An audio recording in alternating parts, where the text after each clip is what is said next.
Дагы бир деген сурагым келип атат да, мына 30-беринин 2-7-2 анан 7 экөөнү эле айтып атам. Бөлүктөрүндө ушундай деген жерлер бар экен. Мисалы, эгерде бир мамлекеттик мекемеге бара турган болсо, аккредитация алып тургандан барыш керек.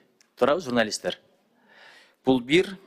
Анан эгерде бир видеого тартам десе, же бир үнүн жаздырам десе, макулдук алыш керек экен. Бул деген сөз азыркы анча-мынча аша чапканы менен далай былгаган иштерди ачып чыгып атпайбы? Жанагы Ыдырыс Исаков деген жигит бар, Улукбек Карыбек уулу деген бар, жана Нисахар деген долбоор бар.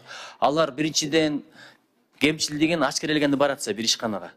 Алдын ала алардын аккредитациясын алыш керекпи? Бул бир. Экинчиден, мына жерде бир ашканаңарда проблема бар экен, келеместе жүрөт, тартсак болобу же болбойбу деп сурайбы? Кандай болот анда? Ооба, бул жерде 31-беринин ошо беринеде ушул аккредитация маселесин киргизүүдөбүз. Эмне үчүн дегенде, ушул Кыргызстандын кайсы гана аймагы болобу, мамлекеттик орган болобу, жергиликтүү өз алдынча башкаруу органы болобу, ошол массалык маалымат каражаттарынын өкүлдөрү же болбосо массалык маалымат каражаты сөзсүз түрдө аккредитациядан өтүүгө тийиш деп ушул норманы киргизип атабыз.